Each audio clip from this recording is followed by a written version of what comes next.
Let's talk about the single biggest reason most investors fail. It's probably not what you're thinking, but in the next few minutes, we're going to uncover exactly what it is, and more importantly, how you can sidestep it completely. 90%. I mean, just look at that number. Let it sink in for a second. That's not just some random statistic.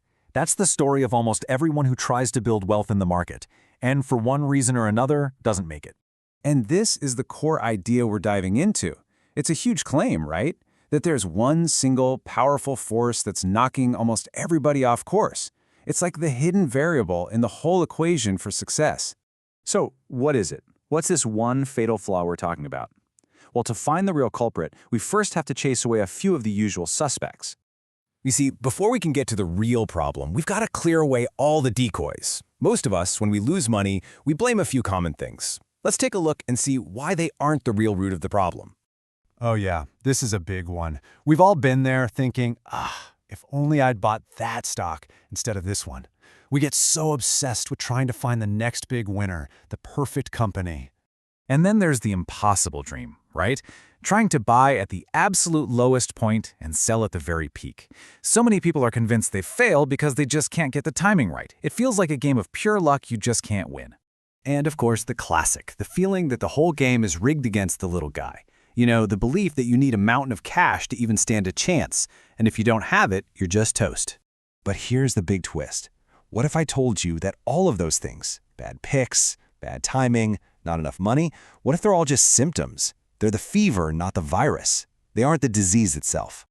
So, it's time. Let's pull back the curtain. Let's finally reveal the real fatal flaw that's actually behind all those other problems. This really lays it all out, doesn't it? On the left, there's everything we just talked about, all the stuff we think determines whether we win or lose. But the real secret, the real game changer, it's what belongs in that empty column on the right. And there it is. The number one reason investors fail isn't something out there in the market. It's right in here, in our own heads. The biggest obstacle standing between you and your financial goals is you. So let's be super clear about what this means. The fatal flaw is our very human tendency to let our emotions run the show. We panic and sell when things get scary because of fear. We buy into the hype at the very top because of greed. We throw logic right out the window. Okay, so knowing the problem is huge, but solving it, that's what really counts. So how in the world do you beat an enemy that's literally inside your own head? Well, you need a new script. A whole new way of doing things.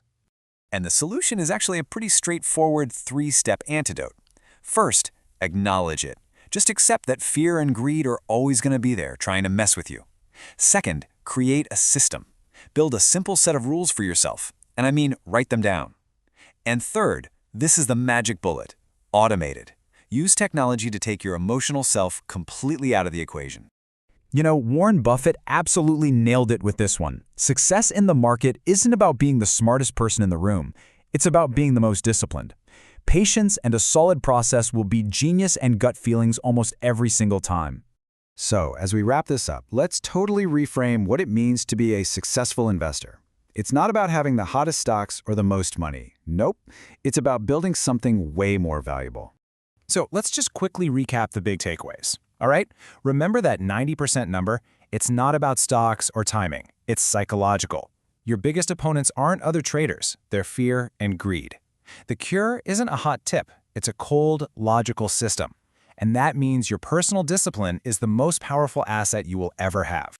So, I'll leave you with this final thought. Look, you can't control the economy. You can't predict what the market's going to do next week or even tomorrow.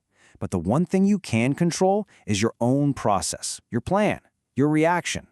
The market will always be unpredictable. But does your reaction have to be?